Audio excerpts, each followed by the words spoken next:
This is Brent with Lykins Motorsports, and this week we are starting build up on our 363 cubic inch small block Ford for my customer in Massachusetts. And if you remember from last week, we were dialing in or trying to dial in our main bearing clearances. I did get some different bearings. These are Cleveite X bearings coated, and I didn't have to polish the crank except for the number 5 main journal, and we took 3/10 off of that. So all of our bearing clearances come in at around 2.5 thousandths, 2,006 somewhere around in there. And got our crank washed, and it's balanced and ready to go. And we're going to jump right in and get this crankshaft set in there. And we're going to be using some assembly lube on the bearings, and we're going to put some assembly lube on the inside of our rear main seal and slide that on, and then drop our crankshaft in. So I use this Maxima assembly lube. It's pretty viscous. The good thing is it smells like cinnamon, and a lot of the other stuff that we use to build engines stinks, so having nice cinnamon smell is a little bit better. So I'm going to put some assembly lube on the bearings, then I'll come back and smooth it out with my fingers. Just a word about assembly lube. The more viscous the lubricant, the harder it is for you to spin the crankshaft when it's in the bearings.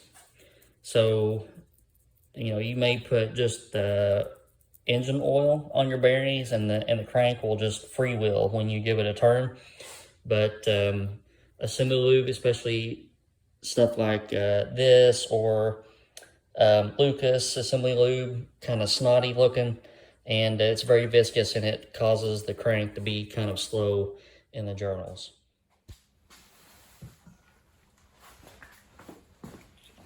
All right, so we got our bearings lubed up. I'm going to slowly drop this crank in. Feels good. Going to take our Velcro rear main seal. We're going to put some lube on the sealing surface of it. And we're doing this just so that we don't get any dry seals when we start the engine for the first time. That usually causes leaks, and we don't want leaks.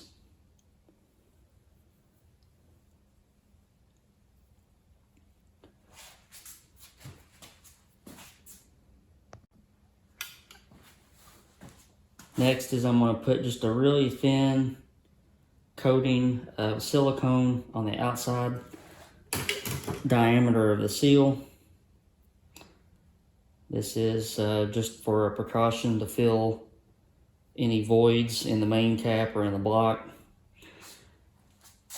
Then when you put your seal on, I usually just pull up on the seal once I get it started on the crank,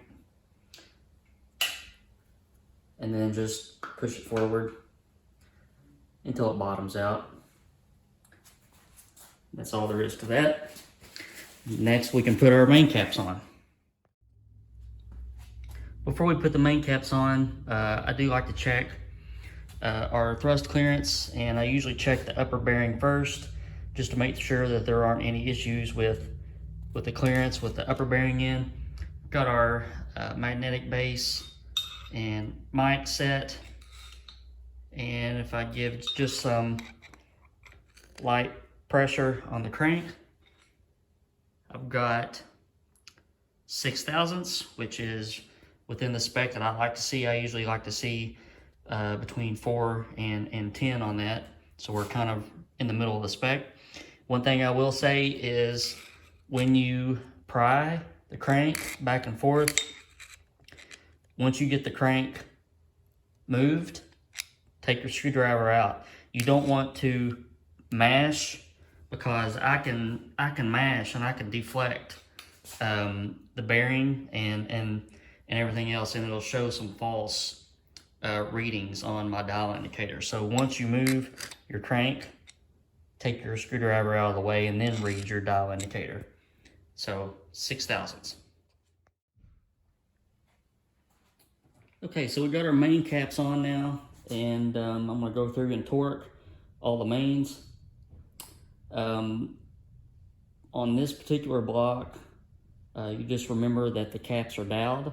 So normally in a block where the caps are not doweled, we would come through and hit the crank to set the thrust bearing, and then we would hold pressure, forward pressure on the crankshaft while we were torquing. Obviously with doweled main caps, hitting the crank really does nothing, and pushing forward really does nothing. So we're just going to go through and torque all of our main caps now in increments of we're going to do 25, 50, and 70 on the main, on the big bolts, the center bolts. And this particular stud right here is for a pickup for a rear sump pan, and it takes a bigger socket. So we'll just keep that in mind. But we're going to start here and go to 25 and then switch sockets.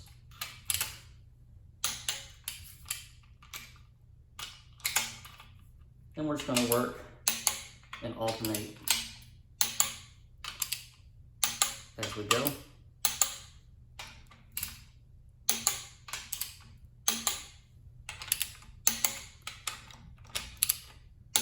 All right, there's 25. I'm going to go to 50 now.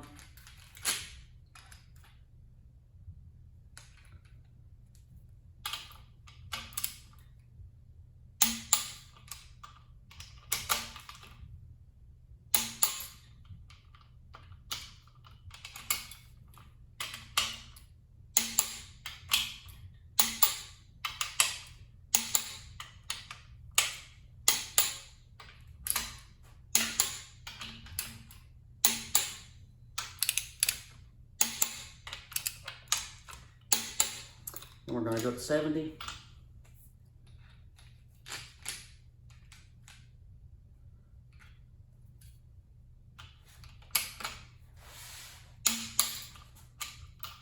And this will be the final torque spec for our big bolts.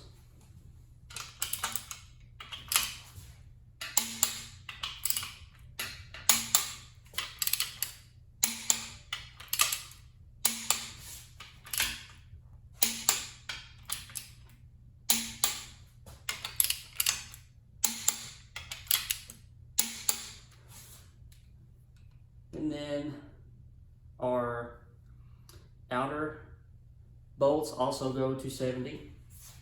That's a different size socket. And we're going to start back at 25 again.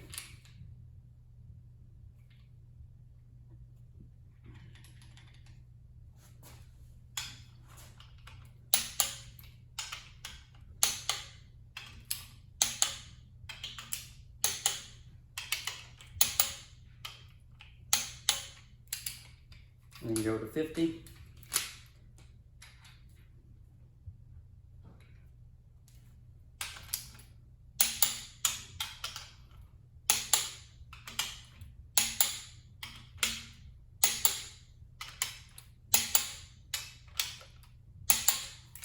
And then finally 70.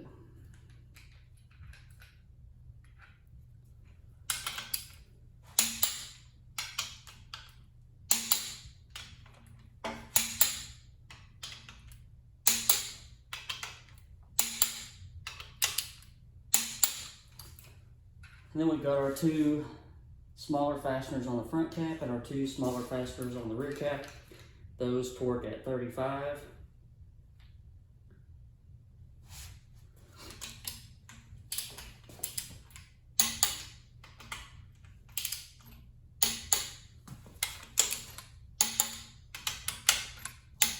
Okay, so we should have just a really smooth rotation right now. And I can also go back And since everything is the way that it should be, I can check my crank thrust again.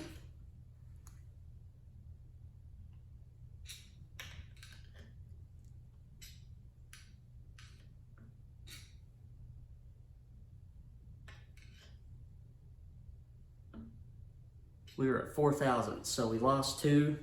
So what I'm going to do now is I'm going to remove this cap and lightly sand the front side of this thrust bearing to get that extra 2 thousandths. Okay, so we got our thrust cap back on. I did sand a little bit on the front side, and we are at about 5.5 thousandths. I'm not going to take it back apart for another half thou. So we are pretty much matched up our upper thrust bearing clearance and our lower thrust bearing clearance. So I am waiting on FedEx to come today to deliver the camshaft. I really don't want to get all the pistons and rods in right now, just on the rare event that we don't have enough piston to valve clearance or something like that. So I am just going to knock in the number 1 piston and rod assembly, and that will allow us to stab the cam in when it comes in, get our timing set on, and degree our cam. Okay, so we got our crank in and caps torqued. I'm going to knock in this number 1 piston rod assembly. Again, we're using Mahle flat top. These are 6cc volume, 4125 bore with a Molnar 5400 rod with a narrowed bearing, small block forward, basically a narrowed 2100 small block Chevrolet rod journal. What I do here, I use a tapered ring compressor. I've already coated it with a little bit of oil, and I'll just take my oil gun and put a little bit of oil on the skirts and on the rings. Long gone are the days where you have to dunk pistons in buckets of oil. You just need just a very thin coating, and I'll do this all the way around, and then we'll knock it home in with our tapered ring compressor.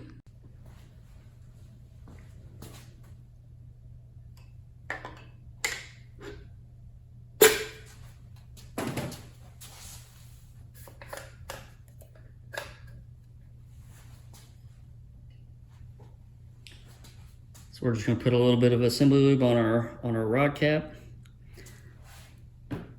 Obviously, I already put some on the upper side. Put a rod cap on with our bolts, and I'm just going to use a speed handle right now and snug this up.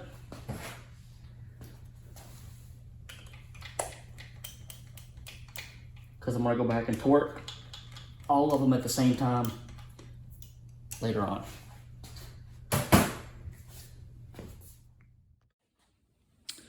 So it's almost 3 o'clock, and I am still waiting on FedEx to bring the camshaft. It says it's on truck for delivery today.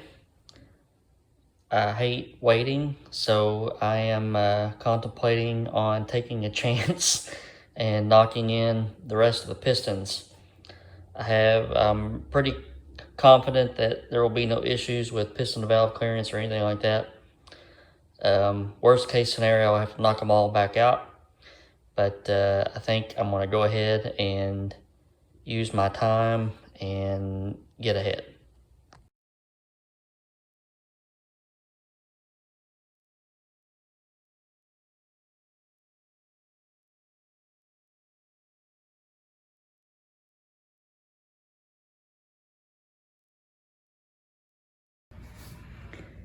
All right, so still patiently waiting for Mr. FedEx man to come see me. I've got all 8 pistons in, so crossing my fingers that we won't have any issues when we degree and check piston and valve clearance. Nice looking engine. Every piston is 2 thousandths down. So I have ordered some Cometic 36 thousandths gaskets, so that'll give us a quench distance of 38 thousandths. Nice tight quench. Keep the tops of the pistons clean. You don't really have to worry as much about a tighter quench distance with a really light piston rod setup, especially with a flat top. Okay, so still waiting, and I'm gonna flip this thing over, check our rod side clearances, and I'm gonna keep on plugging along and probably get the rod bolts torqued. So one thing I do check when I get to this point, it's how much torque it takes to turn the entire rotating assembly over. So I'm giving gradual pressure. We are at about, let's try again, about 100 inch-pounds, which would be what, 8 pound-feet of torque.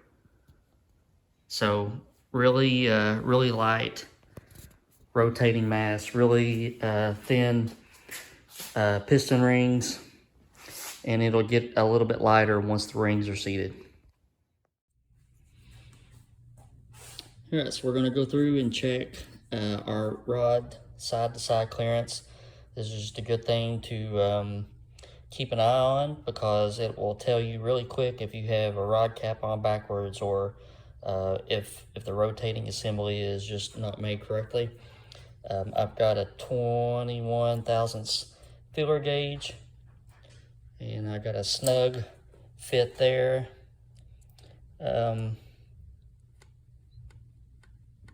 Probably could go 22 on that one, but I'm just checking. I'm not,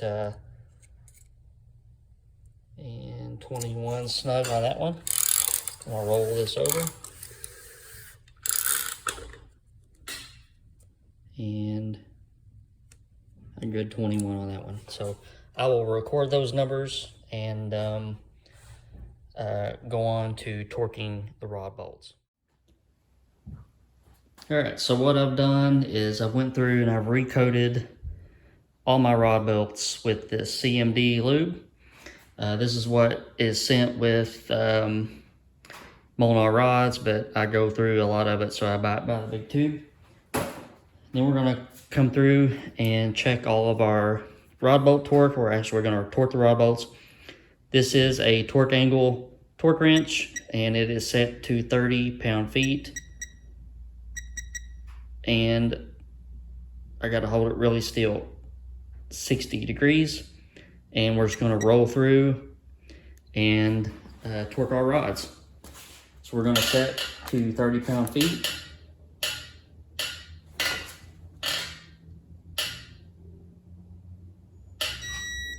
And I get a beep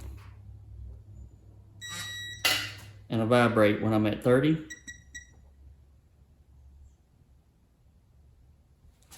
Then we're gonna set to 60 degrees, and I'm gonna pull 60 degrees on this.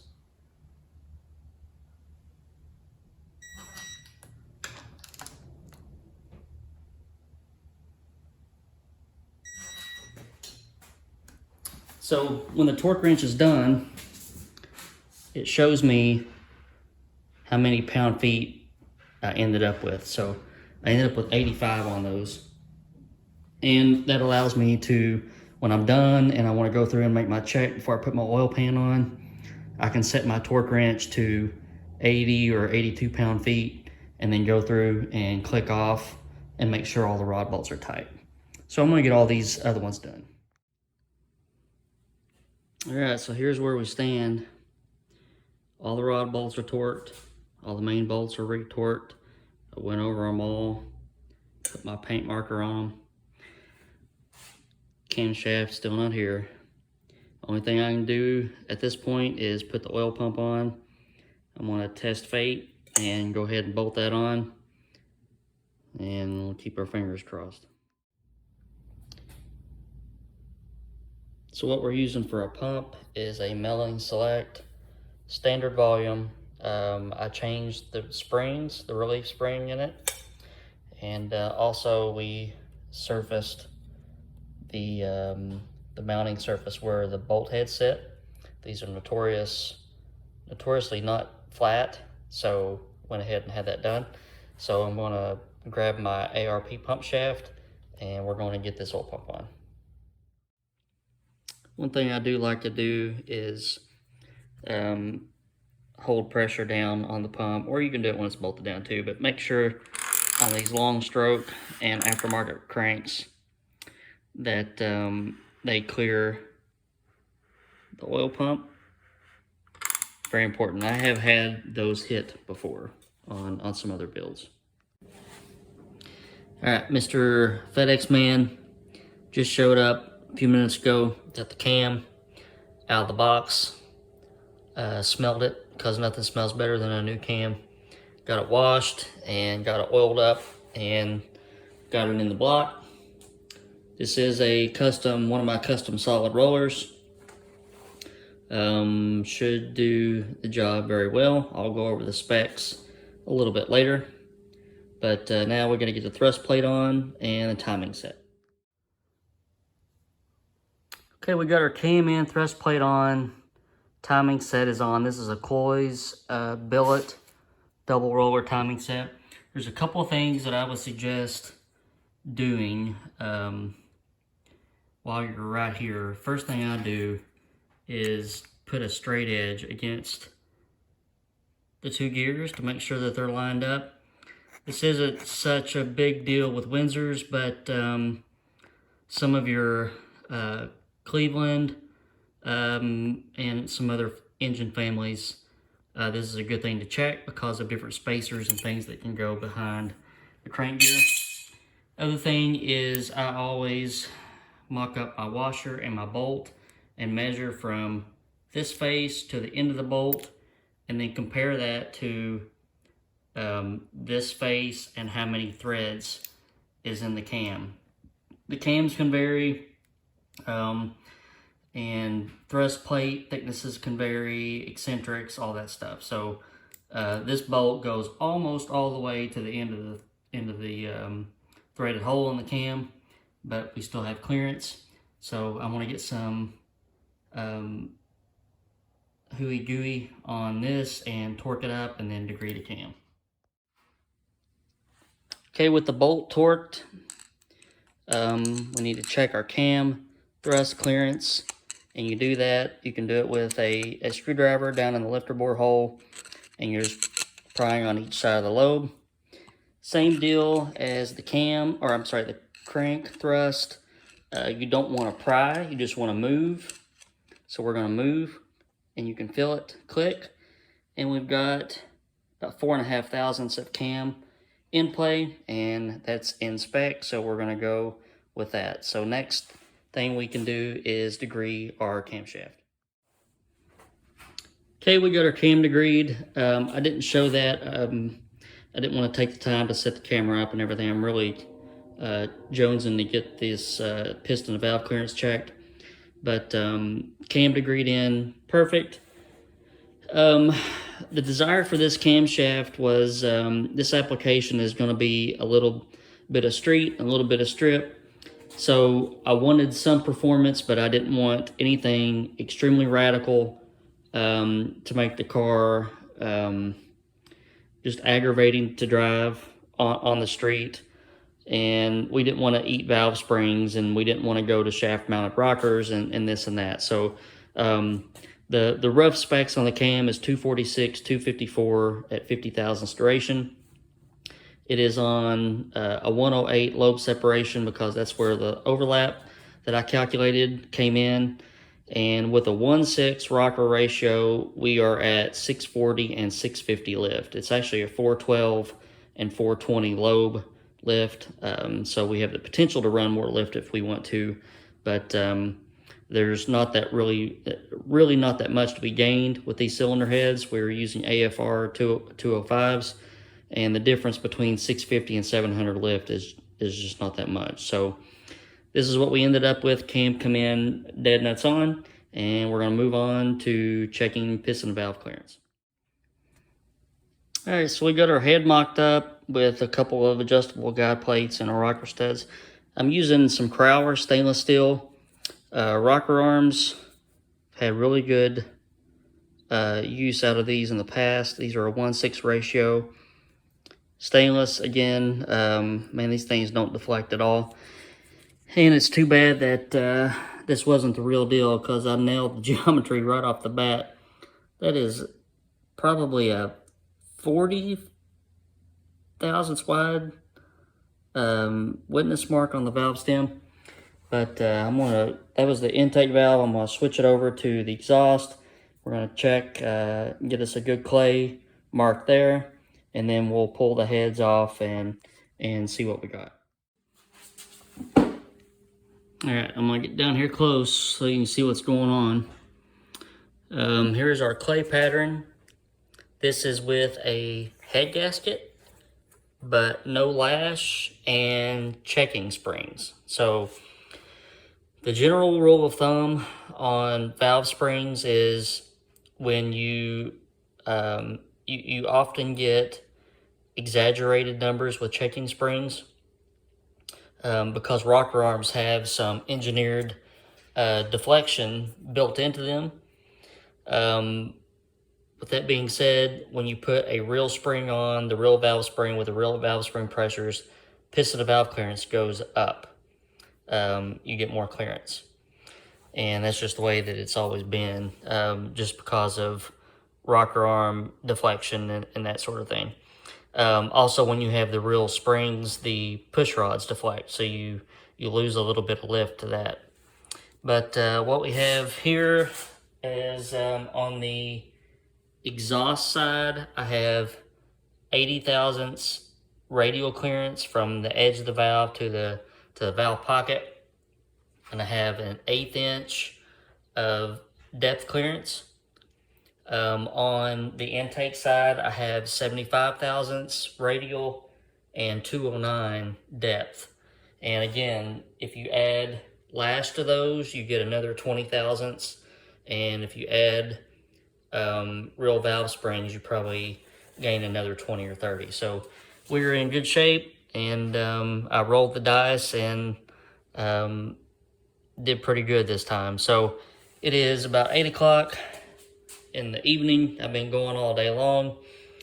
FedEx kind of put a damper on me, but we got a really good head start, and tomorrow I will have the timing cover on and the oil pan, and we'll do that.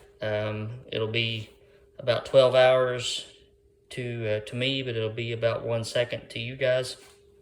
But once the oil pan and the timing cover are on, I won't be able to do anything else, because I'm waiting on Cometic to make the head gaskets, and I'm waiting on the lifters to come in. And if you've messed with a lot of 8.200 deck blocks, you cannot put the lifters in after the heads are on. Once you make that mistake once, you will never make it again.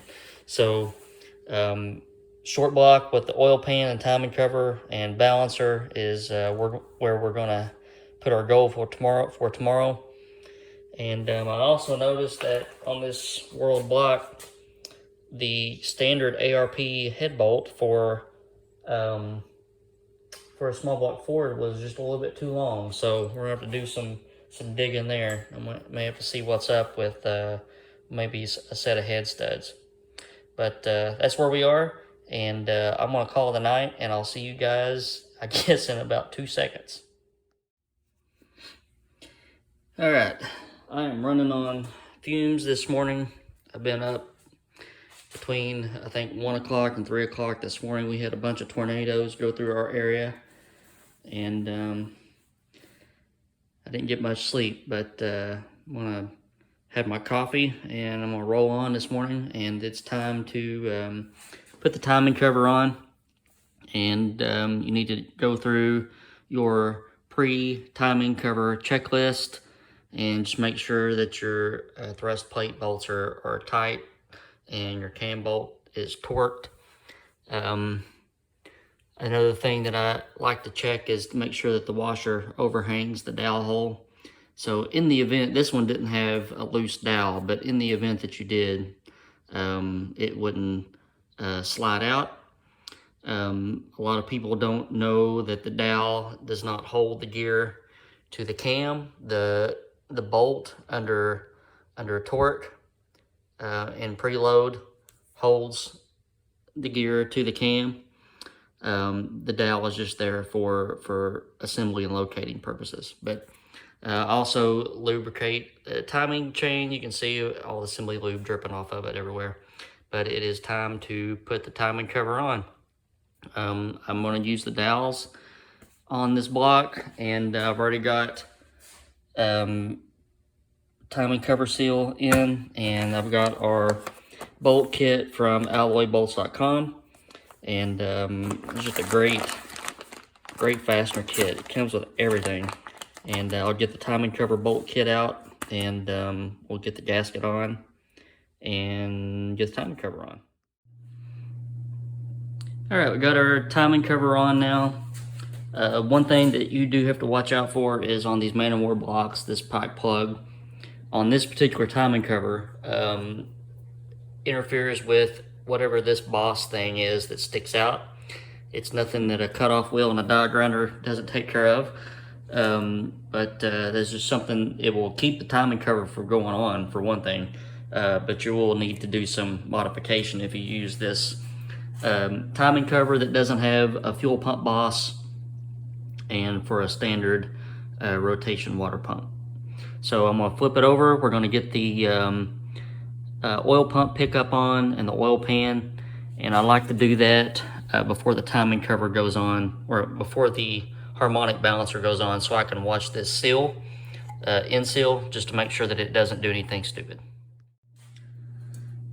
So we got our engine flipped over, and before the oil pan goes on, another checklist. Make sure, go through, check all your main cap fasteners. Make sure all the main caps are facing the right way. Got a arrow, arrow, arrow, another arrow. So that's done. I went through and retorqued or rechecked all my rod bolts. Made sure my oil pump bolts were tight. Now we are checking oil pan pickup clearance. These studs have a washer where it transfers from the thread size. You go from, I think it's either a 1/2 inch or 7/16 thread to a 3/8, regardless of what size it necks down there, and you have to allow for that. Check fitment of the gasket. One thing I like about these world blocks is this cap doesn't stick out and touch the gasket like the Dart and the Ford Racing blocks do. That's nice. You don't have to notch that. But mock up your pickup after you clean it, and check your oil pan pickup clearance. So we're going to do that next. We're going to lay a straight edge across our pickup, and then measure up from the gasket surface to our straight edge. All right, this is our Moroso oil pan with a billet rail to clear our 4-bolt caps on the front and rear. It's made for a Fox body Mustang. And we're continuing to check our pickup clearance, and it's the same deal. You put a straight edge across the pan flange, then measure up to the bottom of your straight edge. What happened was I had a little over a 1/2 inch clearance. So what I did was I placed another washer underneath our pickup bracket to bring that up a little bit. And now I am sitting at about 3/8 pickup clearance, which is kind of a sweet spot. 3/8, 7/16 is a good place to be. This is a big old tube pickup. I think it's a 7/8 tube. So you don't want the pickup too close to the pan. You want to be able to have some clearance and not starve it for pickup oil. So once that's done, I'm going to pull pickup back off. Gasket goes on. Loctite the bolts. Loctite this. And then we'll be able to put our oil pan on. one-piece oil pan gasket from Ford Racing, pretty nice. Keep in mind that when you're using one-piece gaskets, you want the gasket to match the oil pan. If you notice, our oil pan has a smooth rail, so you want a ribbed gasket or a smooth gasket. Some oil pan rails kind of look like this, and it's possible that if you combine a gasket that looks like this and a pan rail that looks like this, you will get some leaks. So just match the pan rail to the gasket. Pickup bolts tight, checked. Stud checked. Dab of silicone in the corners.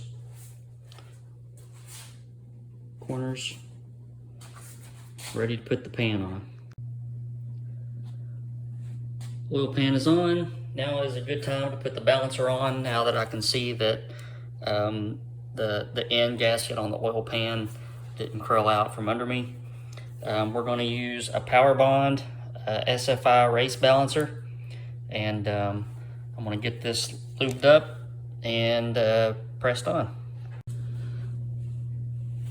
And one last thing, brought our piston to top dead center. It's easy to check now, and bolted our pointer on, and it is pointing right at top dead center. So we know that that's right and checked.